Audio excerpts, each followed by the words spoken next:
one of the questions was, is Coley Parry connected to Roman Abramovich? The stakeholders have guaranteed the end of the season. Yeah. We will have a new owner of this club before then. I have not been looking to have the shares for a long time. By March, I had already been trying to get out, and the club effectively tried to keep me in. But it was what it was, and I was willing to play ball to make sure that the club survived.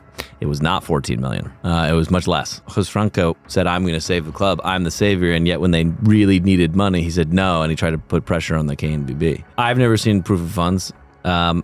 He never finished his report with Grant Thornton. I mean, I think you can make draw your own conclusion from that.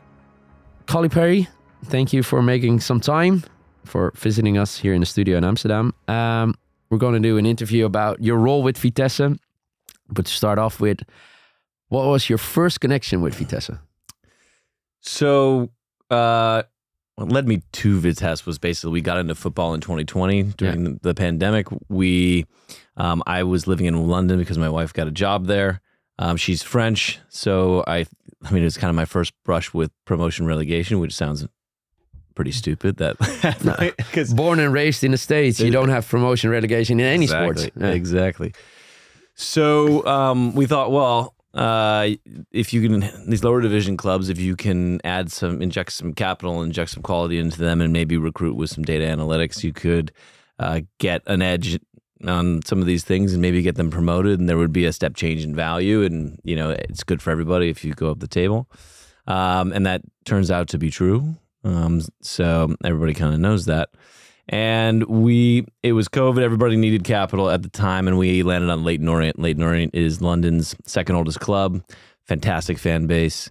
Hasn't quite hit the heights of like all of the London-based clubs that are in the Premier League, but maybe it'll get there one day. They in our second season there, they're champions of the league and promoted. It's been a great experience. They're in League One now. Yeah. Then you took a minority there, right? Yeah, minority. We're the second largest shareholders there, but yeah, I sit on the board, and we're a minority. And then we started thinking about the multi-club organization aspect of it. How did you get inspired for that? Where did you see that the first time?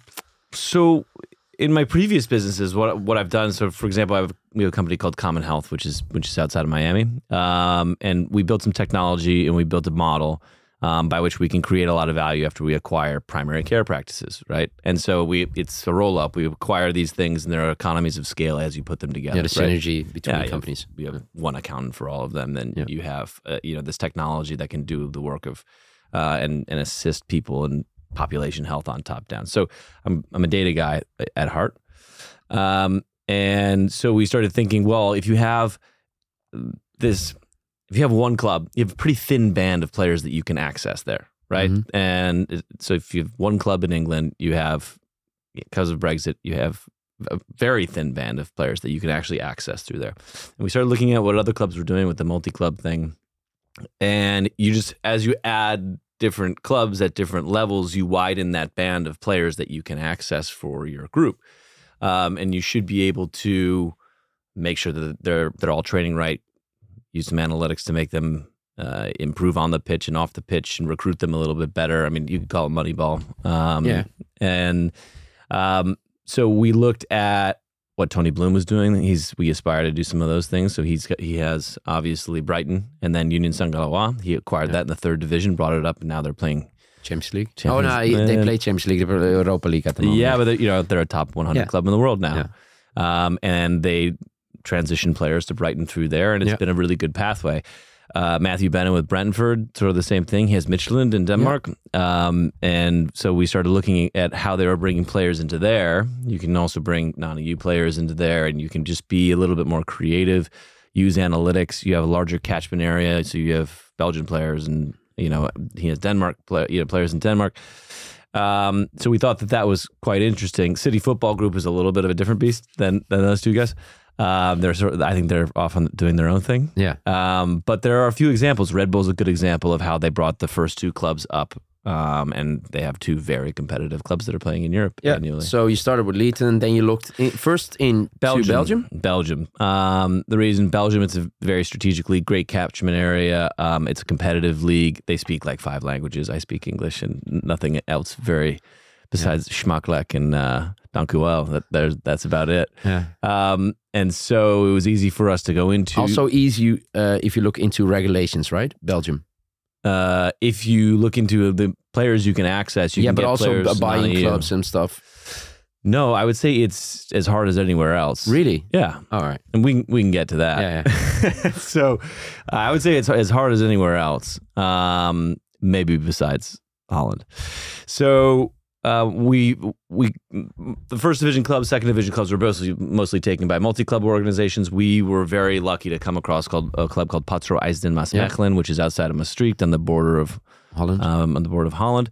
And it had great bones. It had it was COVID, and the owner basically came by and dropped the keys off and said, like, it's up to you. And so the coach Stijn Steinen and the captain Wouter Korsjens and the bookkeeper Rick Verriegen basically took over the club and held it up while they looked for somebody, and that happened to be us. So we came by and we really loved it. And in our first season there, we were champions. We were promoted. Last season was our first season to be in the second division. We missed out on automatic promotion by 3 points.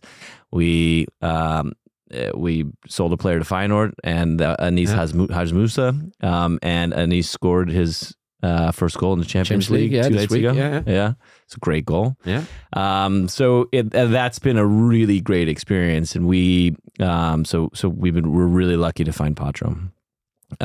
This year, our underlying data suggests that we're doing quite well, and so I'm excited to see where we end up at the end of the season. But it's a very competitive league, the second division, because we have 2 owners from Crystal Palace, we have City Football Group with Lamo, we have Sheffield United, we have there's a lot of clubs. You're not the only one doing this. This trick. No, yeah, exactly. And so then, all right, you have 2 clubs, and then when did you get interested in the Dutch market? Well, we were at Patro, right? Yeah. And so we weren't that interested in the Dutch market. I mean, at Patro, we're really close to the Netherlands. Mm-hmm. So there are clubs like MVV, Roda, Fortuna Sittard, who are all pretty close. I mean, they're within 20 minutes.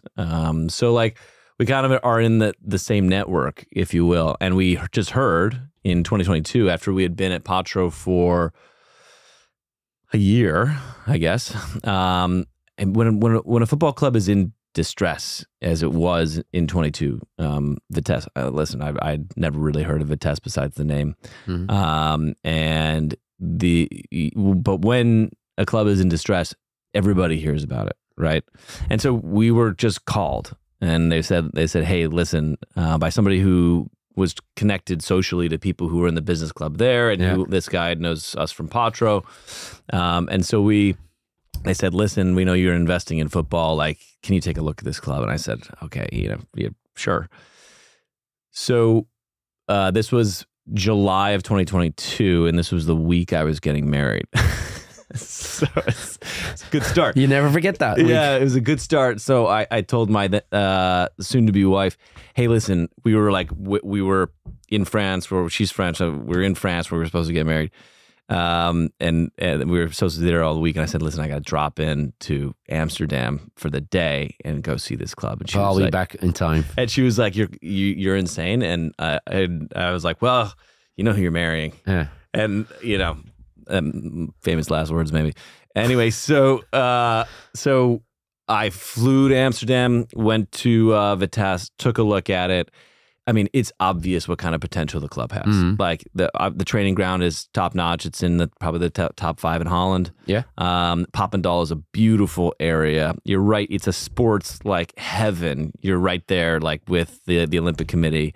So everybody there is like doing something, and you can feel it. It's really, really, really fantastic. And you're in the woods. It's great.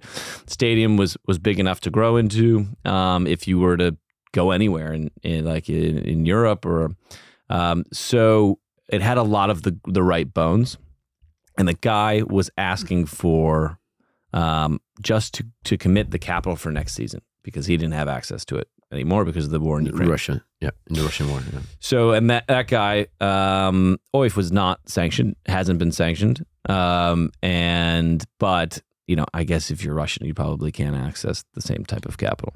So this was July. I did get married, and I'm still married. Wow. And we basically structured a deal over the next few weeks while I was on my honeymoon, much of it. And so we structured a deal the next few weeks. They essentially needed what amounted to, you know, a significant amount of capital. We were able to access it in a very short period, about do the deal. So how does that work? SBA. Like you come up, somebody calls you, hey, will you look into Vitesse? You go there. How does that work in your group? So then we say, I mean, I'm the decision maker at Common. So we go there and we say, okay, put a data room really fast. They had a bunch of stuff together already, but we said, here are our specific questions. Here is a group. We access a group to get a quality of earnings report, and a quality of earnings report tells you, like, you know, whether this revenue is right. It's basically an auditor. So we said, okay, where is this coming from? What's on the balance sheet that's weird? And so we go through it really, really fast. Yeah. And this one especially. At the same time, we were working on the SBA, sales and purchase agreement, and it was all pretty lightning speed, right? Just because they were going to lose their license. I mean, they kind of had their license, but I know more about it today than I did then. Yeah. But like the risk there was that they would lose their license before, which seems like a common theme. But they were going to lose their license if they didn't get access to this capital in the bank account by the time the first game started. Yeah. So that was our goal. Yeah. So we came in super fast. We didn't have this kind of capital just sitting in a bank account, so we have to go and get it from a lender. And then so you lend the money? So we took a loan from a family office to then put it in Vitesse. Just for me to understand how that works, you know, financially, like you have a good idea about the club, you do all the data, and then it's not like that you have hundreds of millions on the bank and you can just invest. Only banks I think have hundreds of millions of dollars. But it's just like nobody has any idea where the money came from. So I'm just thinking, okay, you think, okay, it's a good idea, do the data models, and then, all right, you have to do the financial transaction, and then you look for money from the family office. Yeah, so we have access to a lot of people because Common Group does a lot of different things. Yeah. So we have LPs that work in different things, and we can go and say, like, listen, we need a loan that comes really, really fast. Let's structure something. Here's the underwrite that we've done. Do you think that this could be a good investment? What are your terms? And if it all works out, then we can actually make the investment, right? Yeah. In this case, I can access capital just on my own, so we just took a short-term loan and then we paid it back. Yeah. So all of the capital that has gone into Vitesse now is mine. Yeah. But they're not personal with the Common Group, right? No. What, you mean like mixed up with the Common Group? No, the money is from the Common Group, not from you, right? Yeah, but the Common Group is from you. No, but just So that was September 22 when we got the cash over to the club. They kept their license. They played the first game. So you had they needed like money in an account that they could prove on the KNVB. The way that it works, which is different from some other places, like in the UK, you don't have to put it on the account. Yeah. In Belgium, you don't have to put it on the account. In Holland, you do before the start of the season. In France, you do. You saw what happened in Bordeaux. Yeah. They didn't have the money for the season, and they went all the way down. And so, but I think most leagues are moving that direction. From what I gather. So France and Holland are. And what was the amount at that time? Do you know that? This was over $10 million. $10 million. Yeah. Right. And then you would provide the money and you would become the owner of the club. This is what I thought. That was the deal. That's construction. So the deal was, I'll provide the money in a loan to the club. Yeah. You'll never have to pay that loan back because I will convert it into shares. Yeah. And so there will be no debt at the club after that. And the way that it was also structured was that I was never doing a deal directly with Russia, with the Russian guys. Yeah. For obvious reasons. I mean, they weren't sanctioned or anything, but maybe they would be in the future. So we did it as moving the shares from there. It was a three-way deal, moving the shares from there into the club foundation, and then to us. So I was effectively paying €1 to the club foundation for the shares. For the shares, and the owner at the time would absolve all of the debt that they had. They had a lot of debt. Yeah. They had a lot of debt, but yeah, I mean, there's a lot of clubs that have to wipe their debt clean if they get into a sticky situation. Yeah. And this was a very sticky situation. I don't know what their plan was, like how they were going to get their money out, but no, they would never have been able to sell it. It was over 100 million, right? The debt, something like that. Yeah. So it was a 3-way deal, and basically we got the money in. We all celebrated, a lot of high fives, champagne, I remember the and all these pictures, and like that's really embarrassing for me, to be honest. But at the time, I could understand where the club was coming from. I was like, listen, my preference is to be in the background here, and also I would rather be spending my time with like the data guys and the scouts, because that's where I really like looking. I like looking for players. I like using analytics to filter for players that we need. My background is like a value-based investor, so can we find a player that other people aren't looking at? And that's like a Moneyball sort of aspect to it, and I find that a lot of fun, but being like in pictures on Instagram is not like a lot of fun. But what I understood from the club at the time is that they were transitioning from a guy that was like an enigma.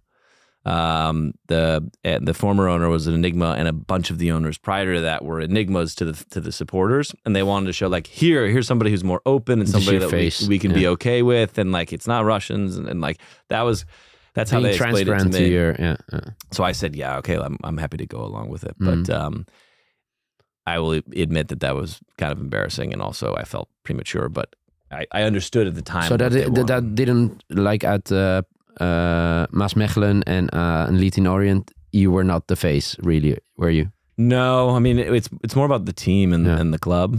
Yeah. At Patro we do some stuff because I'm there, and but I'm not on the Instagram and stuff like that. So and then the most important thing is, all right, you all are celebrating. The only thing you only need is to get approved by the license committee. Correct. A walk in the park.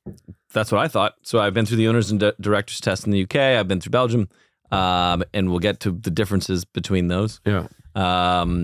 And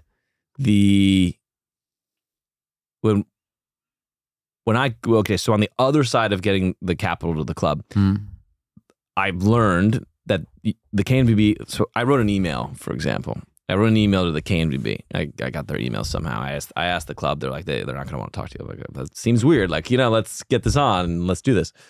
And let's move forward. I wrote an email to the members of the KNVB and the license committee. And I said, hi, Coley Parry. As you probably know, like I'm coming in and, would love to set up a meeting, introduce myself and blah, blah, blah. Got a very strange email back. I said, that was not addressed to me, although I was CC'd. Or maybe it was forwarded to me by the club.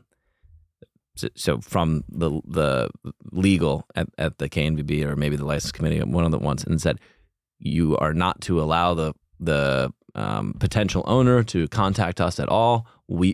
Everything has to run through the club. They can't even have our phone number, blah, blah, blah. Like, it was just very strange, official email. So that caught me by surprise, because, it's not the way that we tend to do business in the United States and elsewhere that I've found. So I found that strange. And then subsequently I found out that the club may have known this before I did the deal, that the KNVB and the license committee were not going to look at my file until they had done an investigation on the Russian past, which seemed very strange to me, because they had done audits and investigations on the Russians in 2014, 2015, 2016, multiple, and found that there was no influence from Chelsea. There was no influence, and there was nothing else to see. And so I said, well, how long is this going to take? When are we going to get our file to the top of the pile? So that ended up being 1.5 years before that started, but we can get to that. Then in March of 23, there was an article in The Guardian. And so I was just sitting there doing nothing, essentially.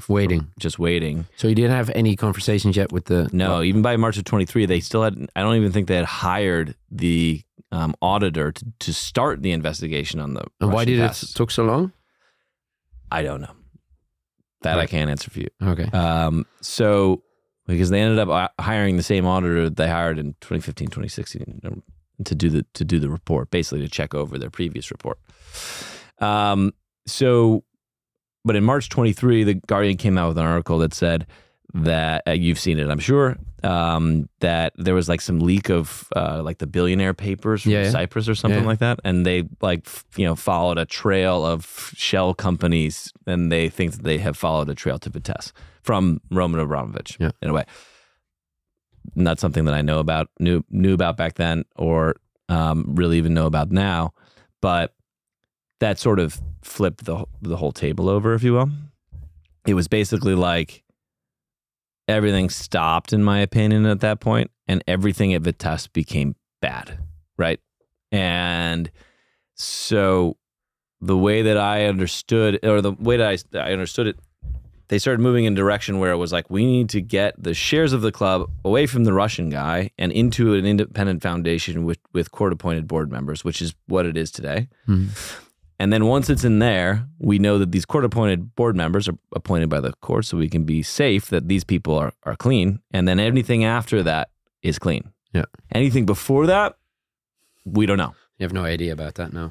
I happen to be before that. So everything prior to that happening, and I put in a significant amount of capital, I think the idea is that I could in some way be connected to the past and to the Russians and who else. And I have no idea how that came about or how that thought came about. It's still pretty crazy to me.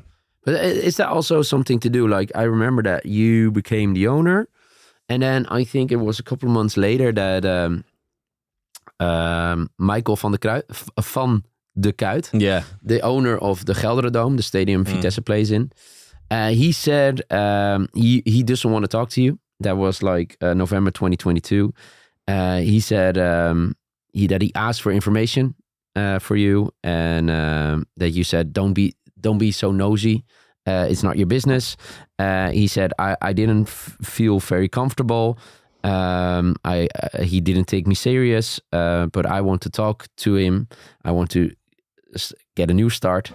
But I said, my only question is who is Coley Parry, and why is there no information about the common group? That was in November 2022. You remember that time with him?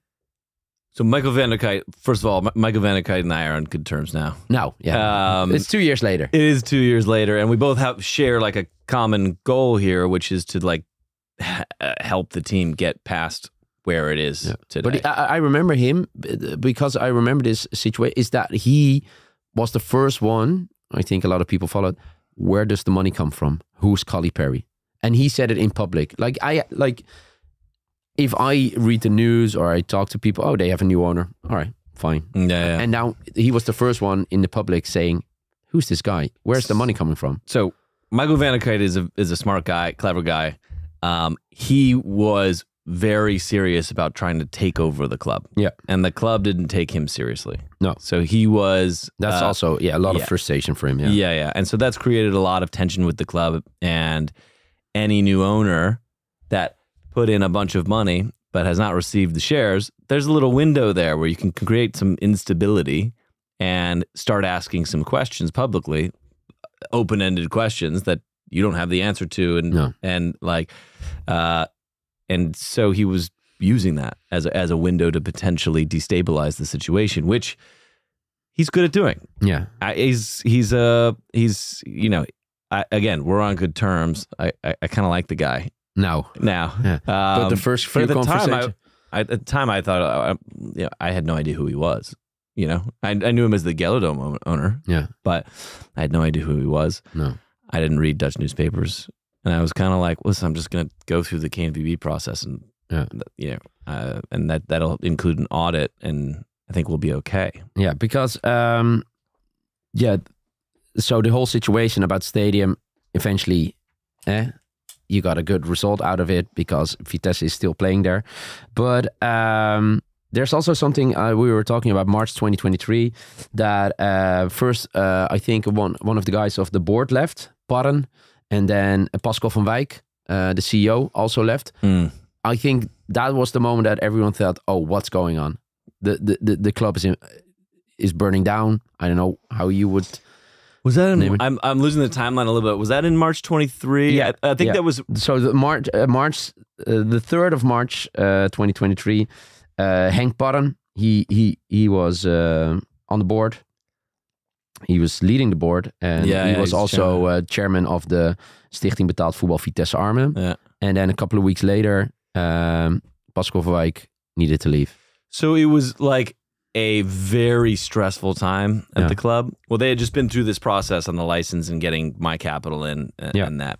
And then this article was coming out from The Guardian. I think there was some heads up because they started asking a lot of questions of the club, and like the stress levels were super high. And I think eventually they just said like, I'm going to step down and can't take it anymore. No, and interesting part, we were just talking about Van der Kuit. He came in the, I think, board from Vitesse. That would be October 23. And then 30th March 2023, advisory board. That must have been when we did the Yellow Dome deal. Yeah, and I think one of the parts... was that he jumps on the advisory board. Yeah. And then we're in May. There's still no any news from KNVB, no news from Zeist. It's taking time. Vitesse is still looking for money. You're loaning, again, a new amount of money. Yeah. How did that go? Because they were still in debt. They were still not. So at the time, I had no indication of any reason why I wouldn't be taking over the shares of the club. Yeah. So we hadn't even started the process yet. Yeah. So a lot of people were like, well, it took 2 years to come to a conclusion on your file. It's like, no. For 1.5 years, nothing was done. Like not a single thing. I was just sitting there waiting. Is that your big, like we'll discuss more about the license committee, but is that your biggest frustration that like you have to wait 18 months before something happened? Yeah, and at the time the club was struggling. I mean, it was like clubs have it's like a family, right? And but like any company, if there's no clarity, it's very difficult to work under those conditions, right? Mm-hmm. So you come in every day and you don't know, and there's a new article in the, and then you have to have a team meeting about it, and then you keep saying like, well, it's going to be okay, everything's going to work out, and the longer that happens, it's just sort of like it feels like a cloud, right? And at the time, the owner was still the owner of the shares, which seemed like the owner didn't want to be the owner of the shares. The KNVB didn't want the owner to be the owner of the shares. I didn't want the owner to be the owner of the shares. And Vitesse didn't want the owner to be the owner of the shares. So why didn't they work that out? That was a frustration for me. But have you asked about it? I am not allowed to speak to the license committee. Oh. So I've asked it many times to many different people. There's no good answer. If the scenario was that when I came in, we would have talked, and the license committee or the KNVB or whomever would have come to me and said, "Here's our take on the past history of this club." Like I didn't know. I just didn't really know these things. I had heard, but like I had also seen the reports from the auditor that said like it's all clear. Yeah. Had I been given indication prior to investing in the club that there was this future investigation to happen, and my file wouldn't be looked at, I would have taken a very different approach. What kind of? I may not have put in the money, put in the capital. So that was, sort of hidden from me. So from my part, if I could have come in, spoken to the license committee and said like, well, what do you guys want to do here? Mm-hmm. How can I be helpful? And if they said, we want to take the shares, we want to put them in an independent foundation, court-appointed board members, I would say, great, do it. Mm. Then I'll buy it from them. Great. I have no problem with that. But when you don't communicate with the other side, it's very difficult to get stuff done. And then there's distrust from both sides because you're not communicating. So you think that they're doing one thing and you think that they're doing a thing, and there's static on the line. Let's go to December. That's the first time that Vitesse is working on a plan without you.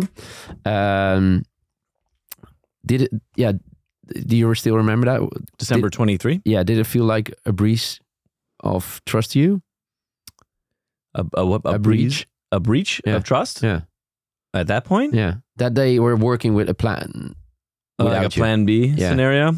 Not really. I mean, I think they kind of need to look out for themselves, right? Like everybody needs to have a plan B.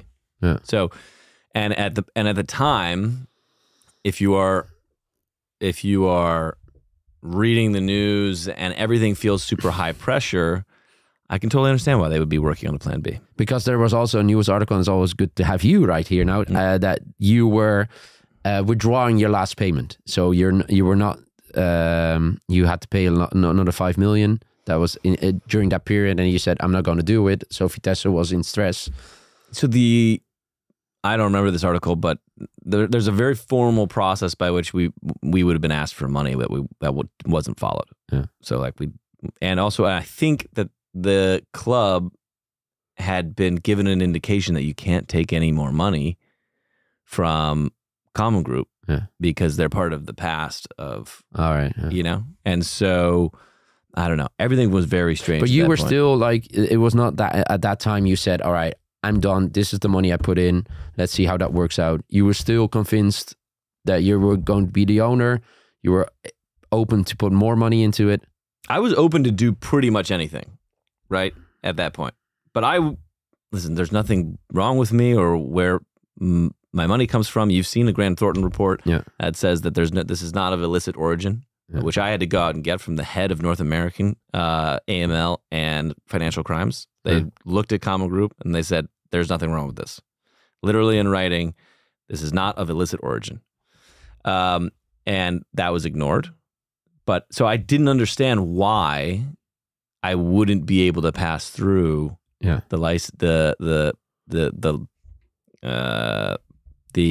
takeover process. No, because I was just saying, well, let's just keep doing it, because once that happens, everything's going to be okay. Yeah, they were working on a plan B. It was all very confusing at the time. Yeah, because in December you finally get a invitation to do your story at the licentiecommissie. An hour.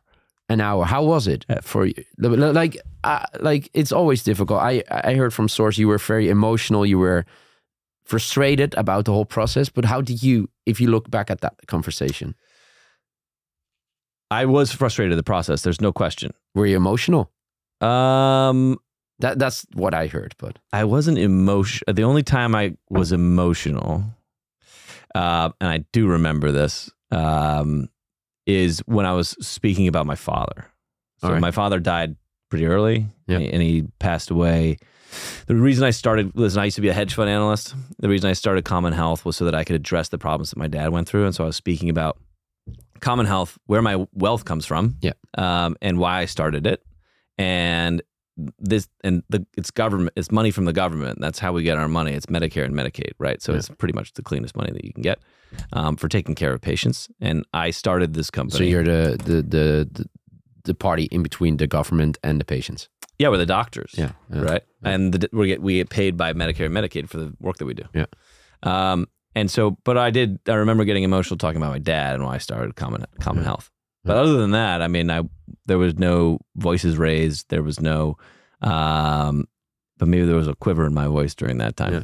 No, I can imagine, but I can also imagine, like, the thing is, they, and like 2 months later, they said, all right, he's not going to get the license because we cannot get a clear path where the money is coming from, on how everything is going.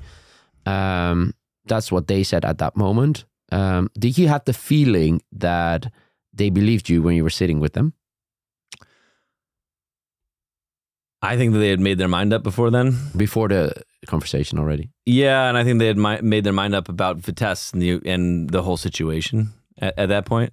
So the frustration that I had was that nobody was telling me what to do. Like, there is no process for getting your license. That's the real issue, right? It's not X, Y, Z. It's about 17 bullet points and says, show us this stuff. So, and if you don't have this stuff, show us this stuff. We filled that whole thing out. You didn't, you could answer on all the 17 points. Yeah, of course. I mean, one of the things is get us your criminal report. from wherever you come from. So I went to the FBI and I got my fingerprints done. And so I had my FBI criminal report, of course, came up clean. Yeah. So it's stuff like that. Like give us your passport, stuff like that. Then they take all of that information and then they just went away for the year and a half. Yeah. And I was just sitting there saying, what's happening? What's going on here? And then there were articles and rumors and stuff like that. And so I just didn't quite understand it. Then they hired in maybe a full year later, maybe after August probably of 23, they hired an auditor called Integis. And Integis is perfectly fine Dutch firm, I think. It's small. It's kind of outside of Amsterdam. And they were going through an audit. And everything was like confusing to them because they didn't have an international office and they don't look at US stuff. Right, which is why so I was going through it. I said, listen, you can talk. So if for me, I have no idea about the financial markets and the difference between Holland and America. Is it way more difficult how this works in the States? Not really, but they're trying to assess like your wealth and value at some points. And the way that you assess your wealth here, and listen, I know a lot more about this stuff than I ever thought that I would. But the way that you assess the here is a shareholder's equity, right? And that is because you add all of your profit to the shareholder's equity. Because here, you don't get taxed on capital gains. Whereas in the United States, you do. So you don't add the shareholder's equity. And in fact, you keep your shareholder's equity at pretty much zero. So you're not taxed on it, right? Because you only get taxed in the United States. If you pull your money out, you personally get taxed by it, right? So it's a very different way of valuing the worth and how healthy a company is. So I was showing them the value of Common Health, right? And where that came from and how to do it. We have investment bankers, Oppenheimer and Company, which is one of the top investment bankers in the U.S.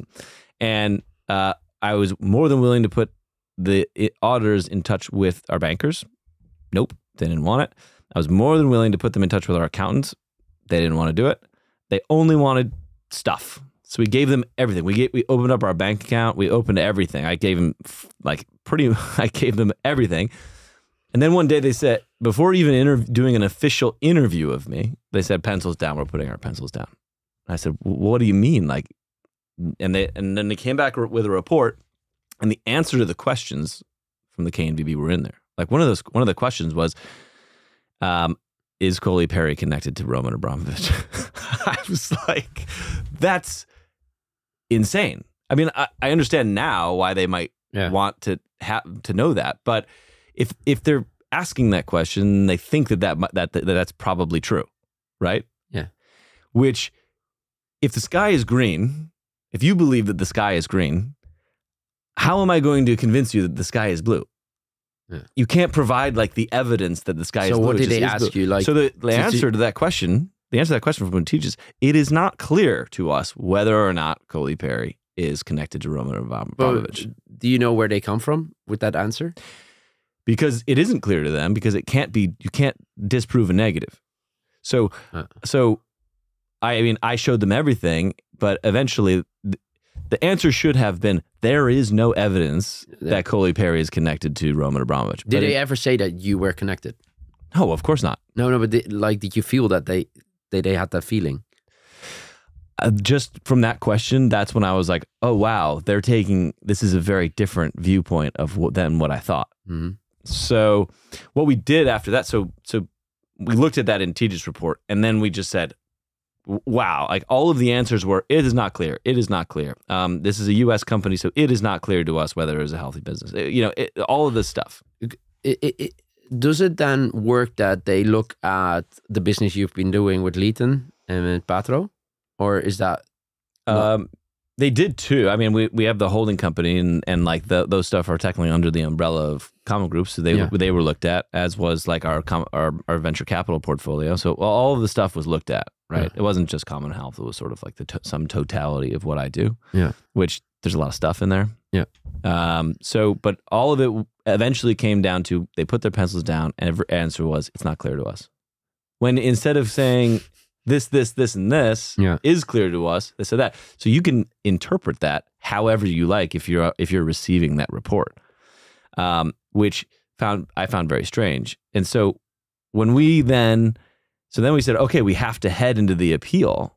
Yeah. And then going into the appeal, I said, I'm going to get Grant Thornton from North America to bless this, right? And so I called the head of Grant Thornton North America for anti-money laundering and financial crimes. And I called him and he said, listen, I've never had a call from an actual somebody who's being investigated. So it's highly unlikely that you are a money launderer because usually people are asking questions about somebody. They don't volunteer for this. Yeah. And I said, do everything. I'll give you everything that you have. You can look at the report that was given that and all of the questions that were asked. So we worked on that between the no and the appeal. Yeah. But between those two times, Peter Rovers left. Yeah. And there was like an interim, like a period there where nothing was happening, and I can't talk to the license committee. So I couldn't submit this new information until new management came in, and then finally new management came in, and they were, I would say, less than enthusiastic about putting me forward. Yeah. And so the appeal, I didn't even get to go to my own appeal, and. Okay. And yeah, because I was reading about that, that once you heard a no from the license committee, that you said, all right, let's appeal this. It's all articles I'm reading and people I spoke to, is that's the first time that you felt that you've been attacked by Vitesse, because Vitesse told you, hey, sorry, Coley, the chance is bigger without you to get a license than with you. And that they really, probably they said to you, all right, your role is over with us at Vitesse. And this is March 24 this year. Which I was okay with. All right. Like, I saw the writing on the wall. I was like, I'm a realist here, Yeah. So this was the first time you felt, all right, chance is really small, I'm going to become December, I felt it when I was, I want to go through the appeal because I thought I was, it wasn't looked at properly, and if we could get an audit from a firm that understood, American companies and American banks, then that would go over better. But in December, I was already saying we got to think of different alternatives, guys. Yeah, and you guys should be thinking of a plan B. Mm-hmm. And so when new management came in, the Edwin Rijntjes and Paul van der Kraan, they went hostile immediately. It wasn't like, hey, thank you for saving the club for the last 2 years. It was, you're bad. That's what, and you can see it from the press. It was immediately like a hostile territory. And I've never seen somebody who really needs their lender to start attacking their lender in the press. Yeah, Edwin Rijntjes, he went to the KNVB and to Zeist, and he tried to charm them. And he said, we'll try to do something without Coley. Did it feel like stabbing you in the back when you saw that? No, no. I made an offer to the club by the end of March that said, listen, I will walk away from this thing, but we had invested a significant amount of money. Yeah. So here's how we should probably go about doing it. We should sell the shares to the club, to a new owner, because nobody's holding them right now besides this independent board. And then those proceeds can go to pay off your debt. Yeah. That's like natural for a bankrupt company in the US, in anywhere, through the WOA process or whatever. For example, at Otto Den Haag, right? Otto Den Haag owed a lot of capital to a lot of different lenders, kind of like in the situation of Vitesse. So they ran a WOA process, and the municipality was the largest creditor. And they said, here are the shares, go sell them to pay off your debts. And that's what they did. And that's what happens. Like if you take a mortgage on your house and you don't pay it off and you run through all the defaults, well, then the bank takes your house and sells it so that you get out of trouble, right? Yeah. In this case, what they were trying to do was effectively run a WOA to cram the loans down as low as possible so that I could get nothing out of it. And somebody, a preferred party, could end up with the shares of the club. But is that what a WOA is? WOA doesn't have anything to do with loans to a third party, right? Or does it? A WOA? Yeah. So the WOA is like you can't pay taxes, off your debts. Right? No, you can't pay for debts. It's all if you have one big. Yeah, I understand. But like in Vitesse's case, they also owed taxes too. Yeah, that's it. All right. So no, I didn't. So how was your first meeting with Edwin Rijntjes? But to answer your question, by the way, I didn't feel stabbed in the back. What I didn't understand was the negative publicity. Yeah, to make me seem like a bad person. I kind of understand it now, right? So if you do two things, right? If you come in and you say, we have an impossible task in front of us. It's impossible. Mm-hmm. And we have a very bad person on the other side here who might be bad, who might actually be really bad. Then, if you fail at that impossible task, you can't be blamed. No. The blame is on the other person. The blame is on the really bad person on the other side. And that's the structure that they made. And if they are able to somehow find their way out of it, then they're heroes, right? And that is what happened. And that felt strange to me because we needed to work together. We still need to work together. Yeah. Over the last couple of months, I think a lot of things happened. I think your lawyers also sent a brief to the KNVB about how Vitesse is working. I think Vitesse talked to the KNVB about you. I think you were not on the same path anymore. But right? Yeah, I mean but we kept making offers to get them out of trouble. So we offered, for example, at the end of March or April. Yeah. Because I think the biggest thing is you came with a suggestion. All right, let's try to find a new owner, but we want to be in charge. No. This is this weird misconception about this like control. Yeah. Who has control over this? I mean, the KNVB ultimately has control. Like nobody can become an owner without the KNVB giving the thumbs up. You've experienced that. Yeah. Well, and there's been another experience recently as well. Yeah. So I'm not in control, no matter what. What I said, and so this idea of control that they keep saying, like, it's as if I'm some like, madman, like, twirling my mustache, trying to figure out how to control the situation and control Vitesse. I'm a lender to Vitesse. I have no operational control. None. The only control that I have is bankrupting the club, which I have shown time and time again I don't want to do. The only thing I want to do is work together to be able to find a new owner for Vitesse. The reason for that is because because ultimately they have to come to me. The club owes a significant amount of money to How much is it at the moment now? It's nearing 18 million, 19 million, something like that. Right. So the club owes a significant amount of money, I would say, to Common Group. Anybody that wants to come take over the shares is going to have to come speak to their lender. Yeah. That's just natural way that it is. I don't need to control that. That's just the natural because thing. They have to pay it back. Exactly. Yeah. So, or if they want to pay less than, let's say, 18, then we have to work out a deal. Yeah. So I have to be involved. So I'm not in control, but eventually somebody has to pay, and therefore I'm not in control. The KNVB is ultimately in control of the shares. You were definitely not in control if you look back on the last couple of months. Guus Franke came suddenly into the picture. What was your first connection or first ID? The first time you met him or spoke to him? I love going through this chronologically because it's like, God, it just gets weirder and weirder. I met him in London. So he was introduced to the club by somebody. I'm not sure who it was. And then the club introduced him to me. Yeah. And they were very excited. And so I spoke to him briefly on the phone. He said, listen, I want to come and sit down with you face to face, which I appreciate, right? I mean, like, that's how you get deals done. And so he flew to London and we met over the course of, with he and sort of his right-hand man, and we sat down just basically right by the airport. So like, we could, do it pretty quickly. And so I sat down for maybe 2 to 3 hours with Guus and his guy. And I walked away from that with question marks. Why? He just didn't speak the language of M&A and transactions.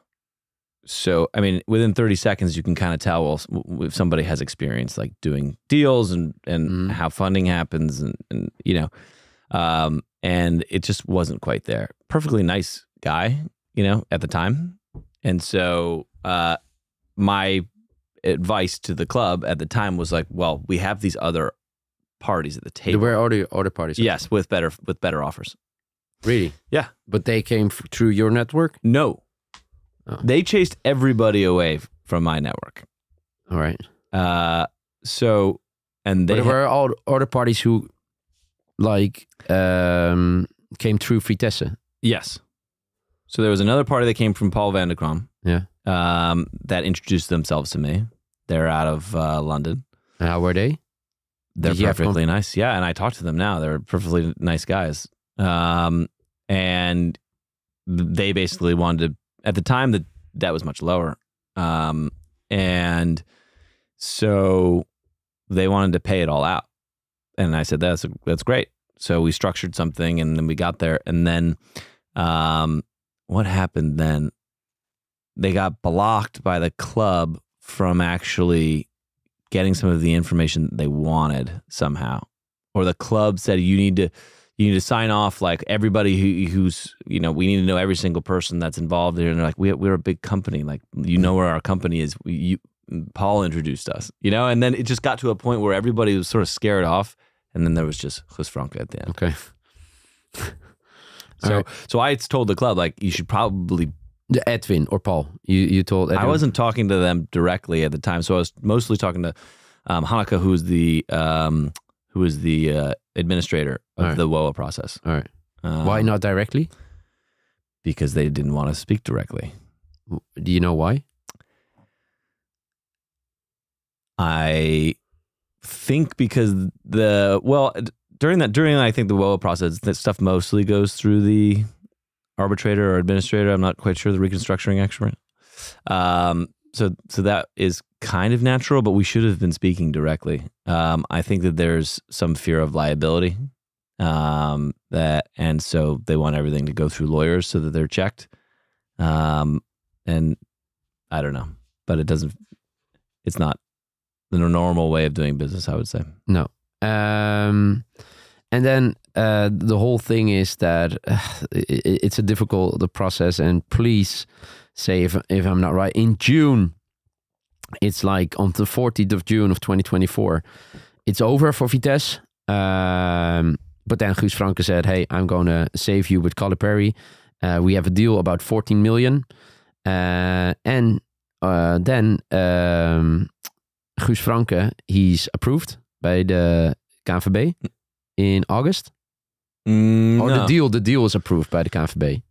Well, there was a deal, right? There was a deal. Yeah. So to keep their license, the club needed to do one of two things: is it needed to have a WOA process happening, or they needed to sell the shares to somebody, or be in a deal or something like that. Which, you know, that's not part of the licensing process technically. No, that ask can't necessarily happen.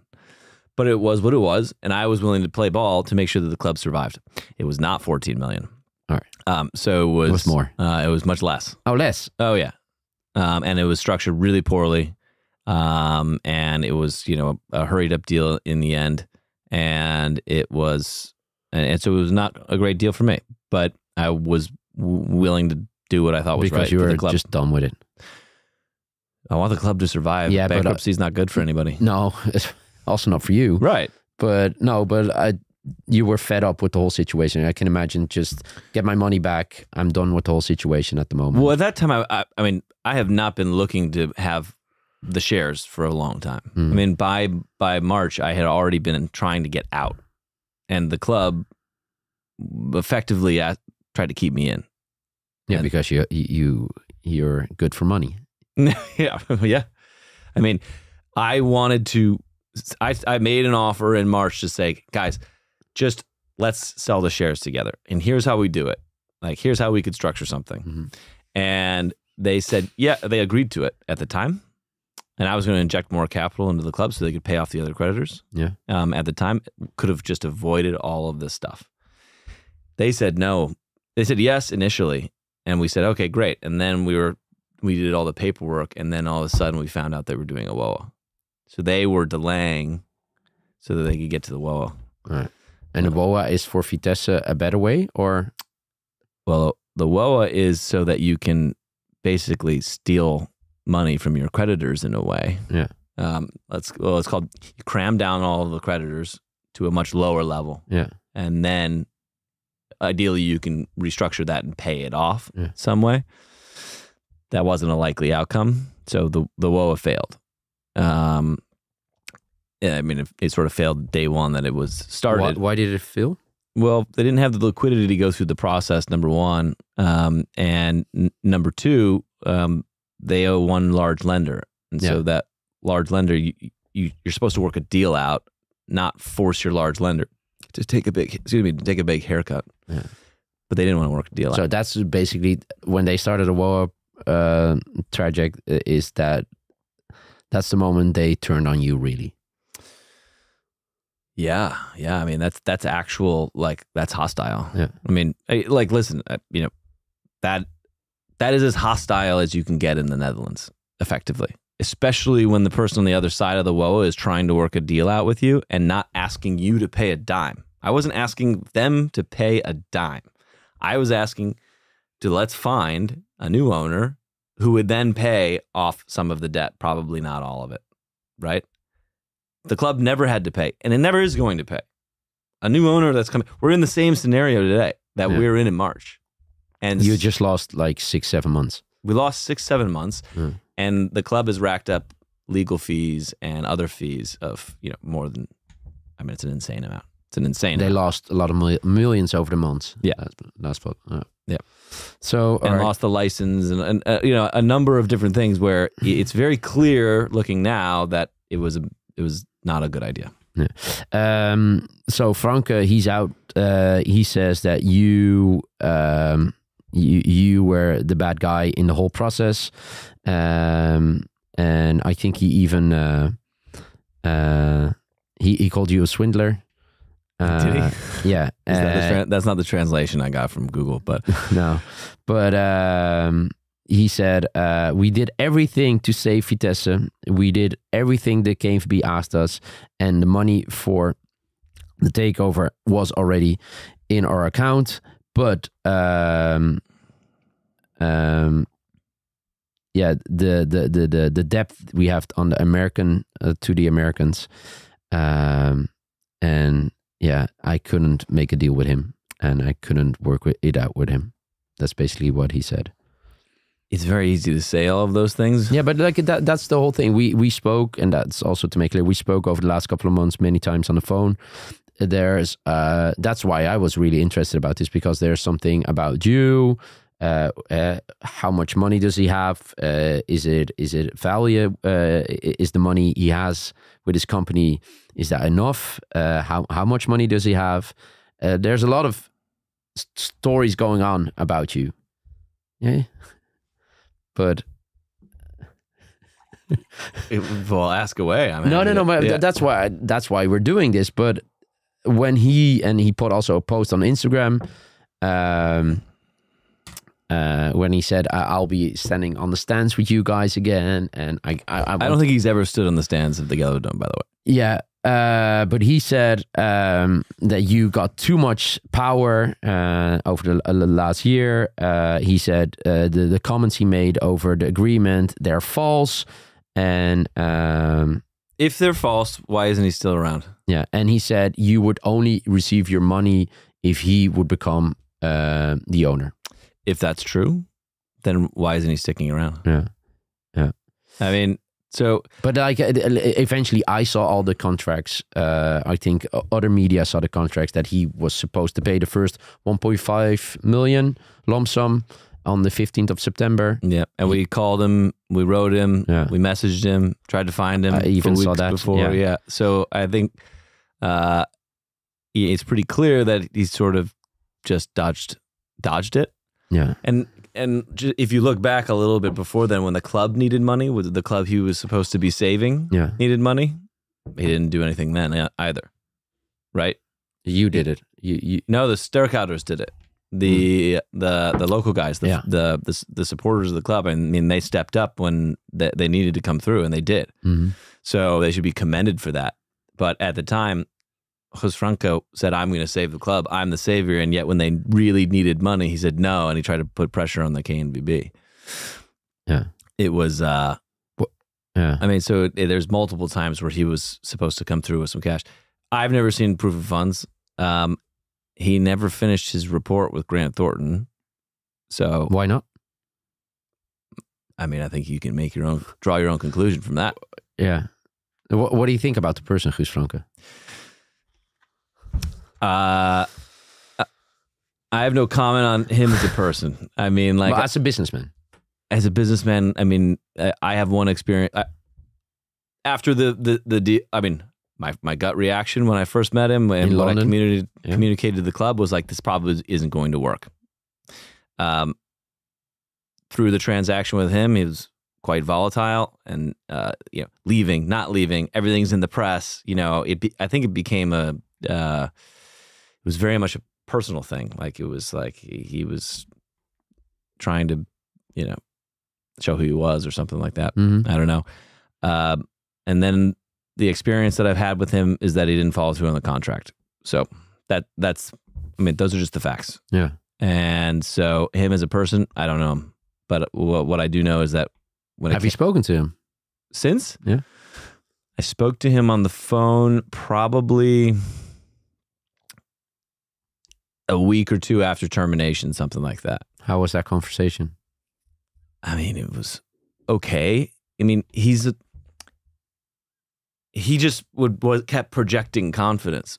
No, don't worry about it. I'll get the shares and then we'll sit down. I said, well, what do you mean sit down? Like, we have to sit down now. There is no contract. Like, it's not that I terminated it. It's actually terminated under Dutch law. Like, if you don't follow through on the contract, it's terminated.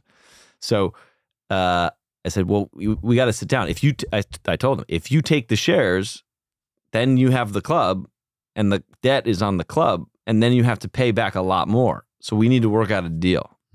And he said, no, we'll sit down. And then basically hung up. But his you didn't ask him why he didn't pay the first time. Yeah, of course I did. But I mean, the weirder thing was that he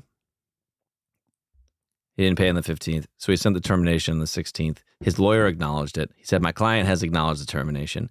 And we said, okay, well, how do you want to communicate this to the club? We're happy to work together and be constructive. They said, we'd like to do it this way. So if you look at my termination to Gus Franco, it's different from what to the club. I didn't say why or anything. I just said, listen, he didn't follow through in the contract, and I didn't show the reasons why. Because we were asked not to show the reasons why, because it was embarrassing. And so, why was it embarrassing? Because he didn't pay. Oh, yeah. I like that. Yeah. Yeah. So we sent that the notice to the club on the 18th. Yeah. And then I have no idea what the communication was between the club and Gus Franco after that. Yeah. And with us, he was gone for weeks. He's always in a meeting. He's always on a plane somewhere. He's always unavailable. That kind of thing. And so I didn't talk to him for a couple of weeks after that. And then I said, so what's going on? And I didn't, you don't want to approach these things as like kind of hostile. You approach these things and say like, listen, man, if there's still a deal to be worked out here, like, let me know what's going on. He didn't try to renegotiate. He didn't try and say, well, listen, I know that I didn't get it to you. I want to wait until I get the shares, blah, blah, blah. Nothing. That's fine. It's fine. I'll get the shares and then we'll sit down. That was his take. So, yeah, to me, it was just a very strange. The whole thing's been a bit strange, but that was. It's getting even more strange because this week there was the famous side letter. Yeah, we spoke already about it, and yeah, you told to me there's no side letter. This is just a part of the agreement. It's an annex to the agreement, right? Like, so side letter. It sounds ominous. Yeah, and like it was. I have to laugh sometimes at the headlines of these things, like delivers a bomb under Vitesse, and maybe I'm getting the translation wrong when I use it's the translation. It's a lien, like they sell lien, the pandrecht. If he doesn't pay, so the right that it gave me is the same right that I have now. Yeah. If he doesn't pay, then somebody else, a third party, can buy the shares and pay off the rest of the debt to me. Yeah. That was it. I mean, it's just a standard part of a contract where if he has installment payments to make, then there needs to be some collateral if he doesn't pay. Yeah. And this was that. Yeah. And it specifically said that Common Group will not take over the shares, because we have been trying to exit for a long time. So it says Common Group will not take over the shares. So I don't have any control. I don't have any power, but a third party could buy them to help pay the debt off. You know what happened? I think one of your lawyers also sent it. He didn't send this appendix to the license committee. So after we signed the agreement with Gus Franke, we have no control over what is what he does. He does. There was this email from my lawyer saying, trying to control the situation or something. Like, I have the email, the whole email. All my lawyer was doing was confirming the requests as discussed by Gus Franke. And so, and his lawyer, it was like, so is that not being sent to the KNVB is basically what was said. And then the next email from the lawyer of Gus Franke is, that is confirmed. Now, for us, it's not our business what he wants to send to the KNVB and what he doesn't want to send. Technically, and Gus and his law and through his spokesman, I think, put something out in an article the other day, which was very true. Yeah, is like, this actually isn't required to go to the KNVB. Yeah. And it was, there was nothing in there where Common Group could take over the share. So none of it was like ominous or trying to trick anybody. And they chose not to send it because I kind of think I agree with them that they didn't necessarily have to send it. And also, by the way, it was terminated a month and a half ago. So why are we still talking about it? Yeah, but that's the next part. One thing about the side letter too, then it starts like seeming as if like Coley Parry and Common Group wanted to trick the KNVB in some way.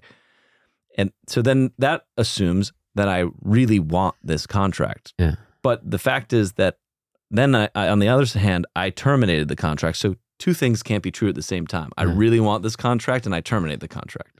Yeah. You're still the evil person in Dutch media at the moment. But that's talking about that. How did you react that Edwin Rijntjes, I think it was already 2 weeks ago or last week, he said, I had no idea about what happened and what's going on. And then suddenly all emails were leaked where he knew already about that it was terminated between you and Gus Franke. I think that there's a lot of spin that's trying to happen in the media. I wish we would just, and like controlling the narrative seems to be a very important. We've been pretty quiet, as you probably have gathered, since like signing the agreement. Yeah. The reason for that is that we were very hopeful that everything would just work out and that this would all go away. What I've found over the last, really since the new management has come in, is that controlling the narrative in the media has been very, very important to them. Yes. Personally, I would rather just get stuff done. Mm-hmm. And I'm willing to get in a room with them and I'm willing to try and work this thing out. But they don't want to speak to you, right? We have not spoken since I was emailed in end of September or early October that basically said, I think you've seen it, that new setup is that we're going to work through this new lawyer, and this new lawyer is only going to talk to your lawyers, and then your lawyers can communicate what we have said to this new lawyer.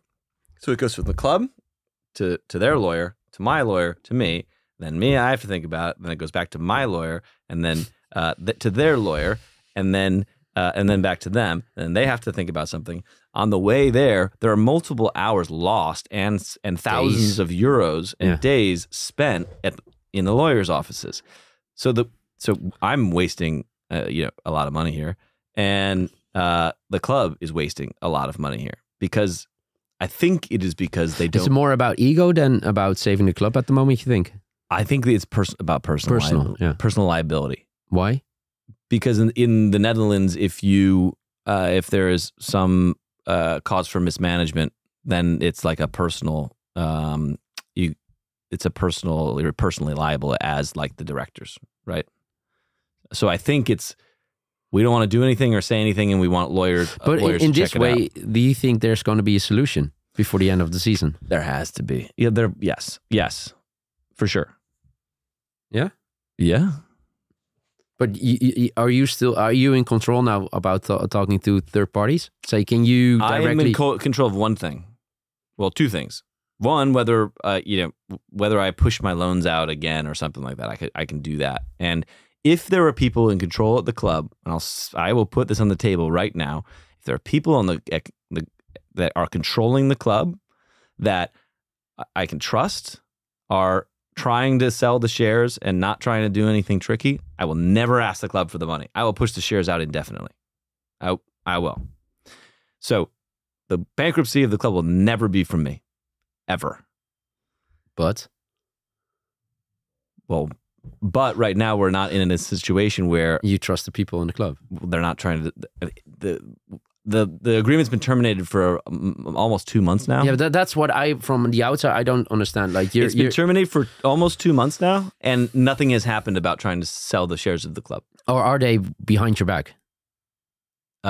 Is that a possibility? Well, they should be. I mean, behind my back, they should be talking to people. Yeah. I mean, it's not behind my back.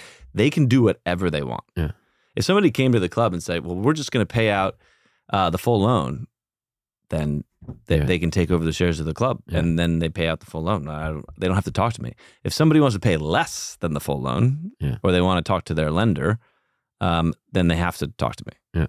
So, and I think option 2 is a little bit more reasonable. Likely. Yeah, likely. It's more likely, right? So what we need to do is get together, put a data room together, and find some people. There are still people that are interested in the club, and I recommended this last time, that we could get an investment bank to come in, and then there's an impartial third party that is just trying to sell the club.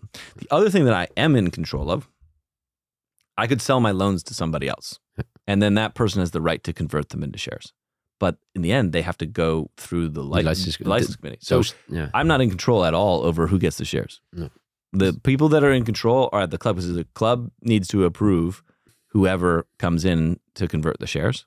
So I'm not in control of them approving them. They can't really disapprove of somebody unless there's any like criminal stuff or really bad stuff. And then the license committee. It goes through the rules of the KNVB. And that's always been the thing. I don't have any control over who ends up with the shares. All I can do is sell my loans to somebody. That's it. Yeah. So this idea of control is the thing, is the kind of the thing that really bothers me. But in the ideal world, you would prefer, say, you walk out of here, you get on your phone, and you say, "This is my ideal world. I'll get those people on the table from the club, or maybe new people who will be running the club." And then will you? I'm hopeful that we are heading in that direction, no matter who's there, even if it's the current people there. If it were me that was at the club right now and the situation that they were in, I would take a very hard look in the mirror and say, "Am I part of the issue?" But like, you're good in phrasing some stuff, but basically you're saying they're not with the right intentions at the club right now. I think right now, perhaps they understand. But like over the last year. Oh, the last year, it was not. Yeah, it was hostile. Yeah. They wanted to try to make sure I ended up with the least amount of money as possible. They made a gamble, right? They made a big gamble. Yeah. And Vitesse lost. And that's the whole thing, because I think it's a really interesting story from the outside. But like, to be honest, I have some friends of mine who support Vitesse. And I always think when these things are going on, like in the end, you will get your money, probably, or not, but you will go on with your life. You will have other clubs, you have your business, everything. Edwin Rijntjes, he will probably be an interim CEO somewhere else. Paul van der Kraan will get a job. But you have like 20, 25,000 people who are really diehard Vitesse fan. And if the club goes down, they have nothing. It's a shame. Yeah, but that's the whole thing. Like, we're discussing this, and that's why I don't get it, that if this happens like 2 months ago, there's no communication between you and the club. That's why I'm doing this podcast, right? Also because I think you don't really like the narrative about you in the Dutch media, right? I don't love that. No. I mean, but I think it's better for everybody if like all the information from both sides is out there. Like, I don't have the same access to the media. Like Edwin Rijntjes. Yeah, like I don't have the platform of the club, you know? So I think, I appreciate the fact that I can come on here and just sort of tell my perspective of the story. Yeah. But I also think that like the supporters deserve it. I spent a lot of time at the club while we were trying to work through the paperwork of like presenting stuff to the license committee. So like I was there a lot. I consider a lot of those people to be my friends. I don't get to speak to them anymore, which is a shame. And a lot of them, the other shame is that they're not there anymore, right? So, and there's several reasons for that. They relegated, they don't have as much money. I mean, they were operating out of a deficit for so many years. And there's some really, really great people there. I mean, like the team manager she was fantastic. The physio that everybody knows was there for 26 years and all of a sudden was sent his walking papers. Like when I read these stories, it breaks my heart. And that's good to tell the people you have nothing to do with cutting people because you were not in charge of the club at that time. I was never in charge of the club. No. Yeah. But some people say I read some. I think, I don't know, was it on Twitter, like that it's your influence that they had to cut people and stuff? No, I mean, they were a loss-making club. When you get relegated, you have a bigger loss. Yeah. So they had to cut, right? It's just a shame to see that it had to go this way because it didn't, right? So because a lot of these people are really good people and it is a club of amazing potential. I mean, for it to go bankrupt would be a shame for so many people. I mean, there are people whose lives and their families depend on the income that they make and the salary they make at the club. Those are the employees, right? But there's also people whose like extracurricular life revolves around Arnhem and the club in many ways. And like I've met a lot of the supporters, even the ones in the South End, they would come by the training ground. We would talk. They were always extremely civil, and they had great representatives. The business club, I am still in touch with some of them. We talk friendly, I try to give them some perspective, but I'm just giving my perspective on this stuff. I mean, people don't have to believe me or anything, but I think it's good for it. And how big is the chance you think Vitesse will go bankrupt? 0. Yeah. Not on my watch. No? Okay. Right now, the Sterkouders have guaranteed the end of the season. Yeah. We will have a new owner of this club before then. Is there any chance that you will be the new owner? Say you will appeal the license committee? No. I mean, I'm not even looking for that. So. But why not? Yeah, I can imagine why not over what happened the last 2 years, but yeah, I mean at this point there are people that I still really respect at the club. The Golden Vitessenars, for example, there are a few people that I'm close with there that are fantastic people who have run the club in the past and have been a big part of its history.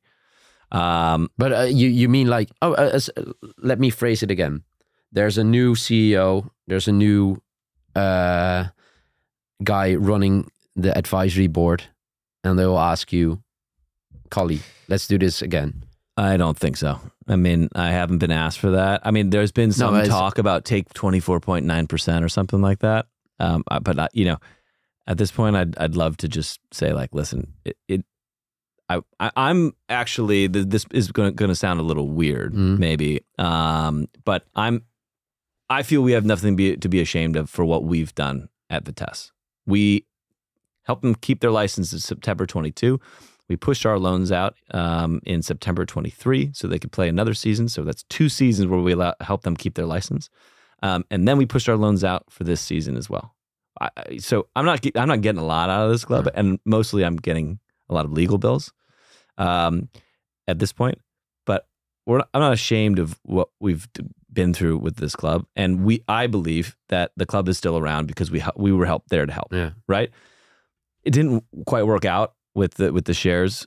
No hard feelings, but sometimes you just gotta dust yourself off and say like, this didn't work out, and maybe like, we'll meet each other again down the road. But there's some people that I still really respect there and still really like, and I think that it's an amazing opportunity for somebody else. But not for you. Well, it's an amazing opportunity if we were able to do the stuff that we thought that we could do with it. Yeah. I think that it is an amazing opportunity for us too. But at this point, I think I'd just like to say, like, I think we're okay here. I can imagine that. So last question, what will be the next club of the common group? Where will it be? That's a good question. We're looking. Most of my time has been spent focused on this because it was just so hectic day in and day out. And so most of my time was spent working on this thing. But now we're starting to say, this will work out. It will, right? And in the end, the story will be that, like, there was some infighting and stuff. This happens in football, and there was like, it seemed hostile at sometimes, but you know what? We finally worked it out. We got a great party in here. That will be the end result of this thing, and the club is alive. And it will build itself. It has to. It has the natural inertia of an amazing club, and that natural inertia comes out of the academy. They have one of the best academies in Holland, for very good reason. They have amazing facilities. Yeah. People want to play there. They have a 25, 30,000 seat stadium. They have so much going on for it. This club naturally will go up. But where will the next club I don't know. There's a whole wide world out there. But not in the Netherlands, I guess, right? No, not for now. Never with the license committee. Not for now. I think that there will be some changes to the approach of how they go about with the license committee in the future. That's my sense. And at that time, maybe we would approach it differently. I mean, I was a bit of a babe in the woods. Now, you asked the question earlier, like, the process is different in other places, right? Yeah. It's not that different. And in Leyden Orient, you have to show up. You have to give your FBI files. You've got to show your the origin of your money. You got to give your passports and all this kind of stuff. Same thing in Belgium. Now, Belgium's a little more, I would say, strict. But they also do a thing where they check the ownership and the origin of money every single year, which they don't do in Holland. In Holland, they do it once and then you're good forever. And I think that disrupts the way that they think about letting people in, because then if you look at after the appeal, they changed the wording on why I was not given the green light.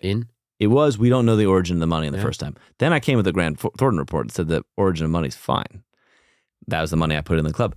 If you look at the at after that, and you just can go on the website, it says, we don't know where the origin of the future money that will come into the club will come from. Well, I mean, I may not know where that comes from. It might come from Goldman Sachs. It might come from JP Morgan. It might come, like, I can't predict the future if we're 10 years down the road. So if they're thinking forever, then it's kind of an impossible riddle to solve. And I think that they might take a different approach and just be looking at that stuff sort of every year, like in Belgium. And I also want to, your colleague brought up last week on your show, something about how, like, Belgian clubs always go bankrupt, right? And everybody says this. So you listen to our daily, or somebody translated it for you? On YouTube, you can hit the you can hit the CC. Yeah. So I had to do my research too. You got your notes. Yeah. So the by the way, you guys have a great show. Thank you. So Appreciate it. And I liked the banter and the repartee between the two of you during that one.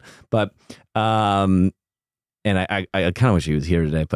But this remark comes out a lot. Well, we're Holland. We're not like Belgium, where all the clubs go bankrupt. Yeah.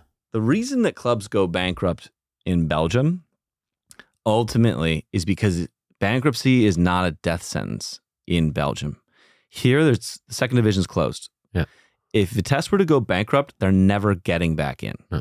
That's just never going to happen. So you're an amateur club for the rest of your lives. In Belgium, bankruptcy is often like a healthy thing for a company to go through if they get over their skis on something. Yeah. It's not like the most devilish thing in the world if you can survive and rebuild.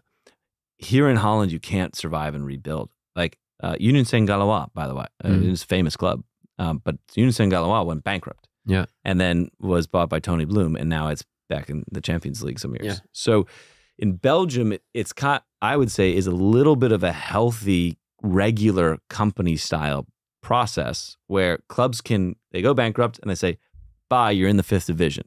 It just happened to Bordeaux, right? Yeah. in France. And you build it. Yeah. And then, but you still have the ability to get back into the professional leagues. In Holland, you're dead. So what happens in what doesn't happen in Belgium is there aren't people that just come in and save it because it's not a death sentence. Whereas in Holland, usually, like look at FC Twente, like it happened to them, AZ, like, you know, usually somebody steps up and in the last minute saves the club because the supporters don't want it to go bankrupt because it's a death sentence. And you're never getting back to the professional leagues. And so that also creates this dynamic where the people that come in who are running the club have in the back of their brain, I can do whatever I want because in the last minute, somebody local is going to show up. And you're referring to a certain person. I'm referring to pretty much everybody who gets into a sticky situation with a Dutch club. Yeah. Because a Dutch club, somebody will step up because they don't want a death sentence. Yeah. They're not wrong is the thing, you know. No. They assume that, but and nobody wants this. And in this situation, the locals eventually stepped up. All right, let's talk to at the end of the season when hopefully everything has worked out like you said. I hope it does too, but I am confident that it will. And I think that I do think that we're heading towards a better track and better communication with the club at the moment. Thank you so much for your time, and happy that you're also a listener of the FC Afkicken Daily. And let's talk at the end of the season, and then we'll look back on the whole 3 years. Thank you so much. Thank you for having me. Thanks.